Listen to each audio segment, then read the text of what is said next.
Hello लोगोफोर बरायबाय बड' जब info official YouTube चेनेलाव आसा खालामो नोंथांमोना गासैबो मोजां दङ।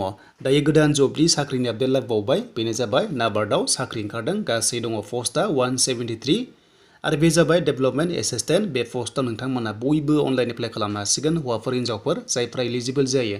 लास्ट डेटआ 10 अक्ट'बरसिम थागोन एप्लाइ लिंकआ एक्टिभ जाथ'वाखै 15 सेप्तेम्बरावसो जागोन। दा गोबाव खालामा जों थांगोन अफिसियेल साइटआव। दा लोगोफोर अफिसियेल साइटआ लिंकआ डिसक्रिप्शनाव दङ नोंथांमोना चेक खालामनो हागोन आरो जायफ्रा चेनेलाव गोदानै फैदोंमोन थ' नोंथांमोनाबो साबस्क्राइब खालामना लानो हागोन बेफोरबादि साख्रिनि आपडेट मोनबाय थानो। दा अफिसियेल फुल नटिफिकेसन ओंखारथ'वाखै मोनसे सर्ट नटिस ओंखारग्रोबाय जेराव जों बेनिफ्रायनो डिटेल्सखौहाय लानो हायो। दा बेखायनो गोबाव खालामा जों नायगोन मोनसे सर्ट नटिसखौहाय आरो लिंकआ एक्टिभ जानाय लोगो लोगो एप्लाइ प्रसेस नोंथांमोननो लाना फैगोन। दा बेनो जाबाय लोगोफोर national bank for agricultural and rural development नाबार्डआव। स' बिनि हेडक्वार्टारा बबेयाव दं होननाय एग्जाम फैयो थ' नोंथांमोना होनांगोन मुम्बाइआवहाय।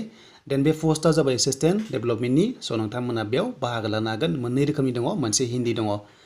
दा बिदिबा भेकेन्सिया मिथिखाबाय 173 बेनि गेजेराव एसटी हिसाबै 11 दङ आरो इउआर दङ 80 आरो बे जाबाय अल इन्डिया अके। स' अल इन्डिया बेयाव बैसोआ 21 निफ्राय 35 इयार्ससिम बाट जोंनि एसटीफ्रा 5 इयार्स गाहाम मोनखायो नालाय अब्ला जोङो 40 इयार्ससिम मोननो हागोन। जेब्ला फुल अफिसियेल नटिफिकेसन ओंखारगोन अब्ला गासैबो डिटेल्सआ नोंथांमोना मोनफिनजोबगोन। देन बेनिफ्राय जोंहा बैसोखौ मिथिबाय दानिया क्वालिफिकेसन। स' जोंहा एप्लाइ खालामनो थाङोब्ला जेब्लायबो क्वालिफिकेसन बिनाय थायो बेखौ जों मिथिनांगोन अब्लासो जोङो क्राइटेरिया मिथियोब्ला अनलाइन एप्लाइआव जोङो खालामनो हागोन।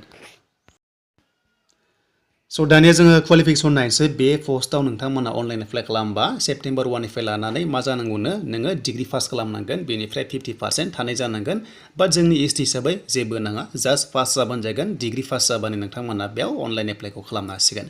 दा जायफ्रा डिग्री पास नङा नोंथांमोना खालामनो हानाय नङा आरो जायफ्रा दाखालिसो डिग्री पास जाबाय नोंथांमोनाबो बे पस्टआव इलिजिबल जाबाय थ' नोंथांमोना खालामबानो जाबाय नाथाय बैसोआ 21 जाथारनांगोन बेनिफ्राय 40 इयार्ससिम एसटी हिसाबै जेनेरेला 35 इयार्ससिम। देन बेनिफ्राय नोंथांमोना हिन्दी जायफ्रा हिन्दी दङ बेचेलर डिग्री खालामनाय अब्लाबो नोंथांमोना बे पस्टआव इलिजिबल जायो। बे जाबाय राइट साइडआव दङ हिन्दी मिडियाम थाखाय स' नोंथांमोनाबो अनलाइन एप्लाइखौ खालामनो हासिगोन। दा स्किल पेखौ नायोब्ला नोंथांमोना मोनदों बेयाव दङ बेखौ नायना लादो बेनिफ्राय नोंथांमोनाहाय अनलाइन एप्लाइ खालामनो हासिगोन लिंकआ एक्टिभ जागोननो 15 सेप्तेम्बराव आरो लास्ट डेटआ 10 अक्ट'बरसिम थागोन। थ' बेनिफ्राय जेब्ला अफिसियेल फुल नटिफिकेसन फैगोन नोंथांमोना होबावगोन आरो बेनि अफिसियेल साइटआ नैबेनो बेयाव फैनानै नोंथांमोनाहाय एप्लाइखौ खालामनो हागोन। बेनो जाबाय www.nabard.org बेयाव फैनानै जोङो अनलाइन एप्लाइ खालामनो हागोन आरो लोगोसे नोंथांमोना एप्लाइ प्रसेस नेक्स्टआव मोनगोन जेब्ला लिंकआ एक्टिभ जायो। दा बेनोसोमोन बेयाव नोंथांमोना नाबार्डआव एप्लाइ खालामबा स' नोंथांमोना डिग्री पास बानो हागोन पार्सेन्ट नाङा एसटी हिसाबै। दा लोगोफोर एग्जामाव सोङो नाबार्डनि फुल फर्मआ मा होननानै आरो हेडक्वार्टारा बबेयाव दं होननानै बेखौ नायदो नोंथांमोना फुल फर्मखौहाय एन्ड बेनिफ्राय बेनि हेडक्वार्टारा जाबाय मुम्बाइआव दङ।